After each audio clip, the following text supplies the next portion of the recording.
সোচ্চার হয়ে উঠেছে বিকারুন্নেসা নূন স্কুল অ্যান্ড কলেজের শিক্ষার্থী ও অভিভাবকরা। সকালে বিকারুন্নেসা সিদ্ধেশ্বরী ক্যাম্পাসে এক মানববন্ধন কর্মসূচি থেকে তারা পরিমলের শাস্তি সহ সহযোগীদের বহিষ্কারের দাবি জানান। এ সময় অধ্যক্ষের অপসারণের দাবিও ওঠে। রিপোর্ট করছেন বাতেন বিপ্লব।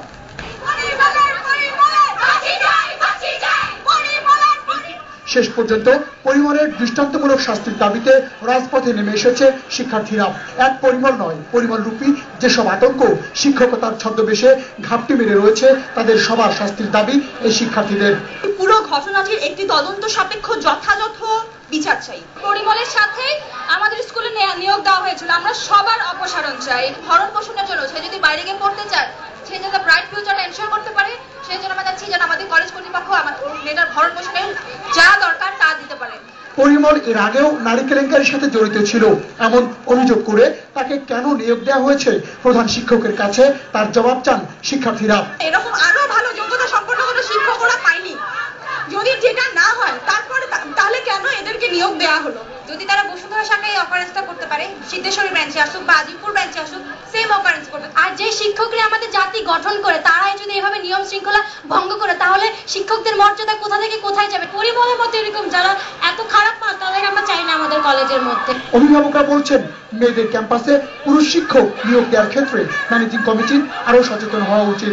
এর সাথে যদি কোনো কমিটির লোক, কোনো প্রিন্সিপাল, কোনো শিক্ষক জড়িত থাকে তাদেরও আমরা বিচার চাই। যাদেরকে স্কুলে ঠেলে দেয় কলেজে আসে, ওরা নিশ্চয়তার জন্যই কিন্তু আসে, কিন্তু সেই নিশ্চয়তা বাবা মারা যদি না পাই তাহলে আমরা কার অপেক্ষায় থাকবো? আন্দোলনের সময় অন্যান্য শিক্ষা প্রতিষ্ঠানের শিক্ষার্থীরাও তাদের সাথে একাত্মতা ঘোষণা করেন। একটা স্টুডেন্ট হয়ে তার সাথে একটা অপব্যবহার করা হচ্ছে, তো এই জন্যই আমরা এখানে আসা হয়েছে। একটা মেয়ের সাথে যখন হয়েছে তার মানে আমাদের সাথে এরকম হতে পারে, আমরা এই জন্য ভয়ে আছি। পরিমলের বিচারে দীর্ঘসূত্রিতা করলে পাছে সে পার পেয়ে না যায় সে ব্যাপারেও তাগিদ দেন শিক্ষার্থীরা।